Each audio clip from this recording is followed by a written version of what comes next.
ದಿವಂಗತ ಎಚ್.ಎಂ. ಚಂದ್ರಶೇಖರಪ್ಪನವರ ಮನೆ ಮುಂದೆ ನೀರವ ಮೌನ. ಅಗಲಿದ ಚಂದ್ರಶೇಖರಪ್ಪನವರ ಅಂತಿಮ ದರ್ಶನ ಪಡೆಯುತ್ತಿರುವ ಎಲ್ಲ ಪಕ್ಷಗಳ ಗಣ್ಯರು, ಮುಖಂಡರು, ಕಾರ್ಯಕರ್ತರು ಸೇರಿದಂತೆ ಸಾವಿರಾರು ಸಂಖ್ಯೆಯ ಸಾರ್ವಜನಿಕರು.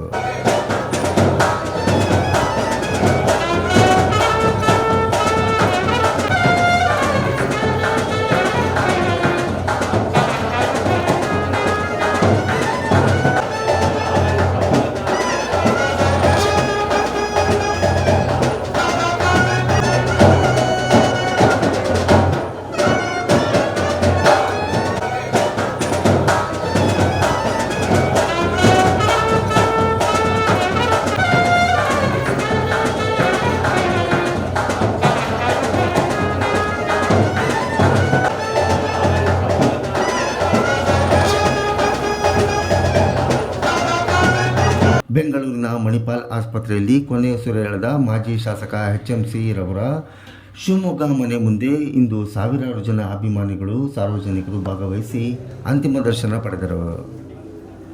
ಚಂದ್ರಶೇಖರಪ್ಪನವರ ಅಂತಿಮ ದರ್ಶನಕ್ಕೆ ಆಗಮಿಸಿದ್ದ ಮಾಜಿ ಸಚಿವ ಮಧು ಬಂಗಾರಪ್ಪ ಅಂತಿಮ ದರ್ಶನ ಪಡೆದು ಮಾಧ್ಯಮಗಳೊಂದಿಗೆ ಮಾತನಾಡಿದರು. ಹಿರಿಯರಾಗಿರ್ತಕ್ಕಂಥ ಎಚ್.ಎಂ. ಚಂದ್ರಶೇಖರ್ ಅವರು ಮಾಜಿ ಶಾಸಕರು, ನಮ್ಮ ತಂದೆಯವರಿಗೆ ಭಾಳ ಆತ್ಮೀಯರು. ಅವರು ಹೆಸರು ಹೇಳಿದಾಗೆಲ್ಲ ನಮ್ಮ ತಂದೆ ಬಂಗಾರಪ್ಪಾಜಿಯವ್ರು ನೆನಪು ಬರ್ತದೆ. ಯಾಕಂದರೆ ಆ ಸಂದರ್ಭದಲ್ಲಿ ಅವರನ್ನು ಸೀಟ್ ಕೊಡಿಸಿ ಕಾಂಗ್ರೆಸ್ ಪಕ್ಷದೊಳಗೆ ಅವರೇ ಬಂದು ಅವರನ್ನು ಗೆಲುವಿಗೆ ಕಾರಣಕರ್ತರಾದರು. ನಮ್ಮ ತಂದೆಯವ್ರನ್ನ ಬಿಟ್ಟರೆ ನಾನು ಮತ ಕೇಳಿದ್ದು ಫಸ್ಟು ಯಾರಿಗಾರು ಇದ್ದರೆ ಅದು ಚಂದ್ರಶೇಖರ್ ಅವರಿಗೆ.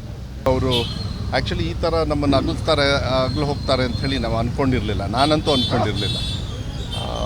ಆಗಲಿ ಅವ್ರ ಮಾರ್ಗದರ್ಶನ ಅವ್ರ ಮಕ್ಕಳಿಗೂ ಕೂಡ ಒಳ್ಳೆಯದಾಗಲಿ. ಯೋಗೇಶ್ ಅವರು ಮತ್ತು ಅವ್ರ ಬ್ರದರು ಶರಣ್, ಯೋಗೇಶ್ ಅವರು ನಮಗೂ ಭಾಳ ಆತ್ಮೀಯರು. ಅವರು ಕೂಡ ಒಂದು ಸಮಾಜ ಸೇವೆಯಲ್ಲಿ ಸಾಕಷ್ಟು ಕೆಲಸವನ್ನು ಮಾಡ್ಕೊಂಡು ಬಂದಿದ್ದಾರೆ.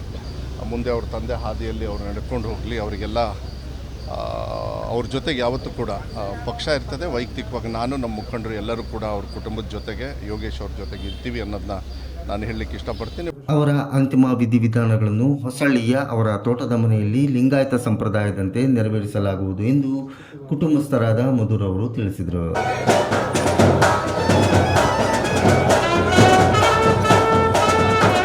ಹಿರಿಯರು, ಮಾಜಿ ಶಾಸಕರು, ಅಖಿಲ ಭಾರತ ವೀರಶೈವ ಸಭಾದ ಉಪಾಧ್ಯಕ್ಷರು ಆದಂಥ ಮಾನ್ಯ ಶ್ರೀ ಎಚ್.ಎಂ. ಚಂದ್ರಶೇಖರಪ್ಪನವರ ಅಂತಿಮ ದರ್ಶನಕ್ಕಾಗಿ ಅವರ ಸ್ವಗೃಹದಲ್ಲಿ ಬಸವನಗುಡಿಯಲ್ಲಿ ಇಟ್ಟಿದ್ದೇವೆ.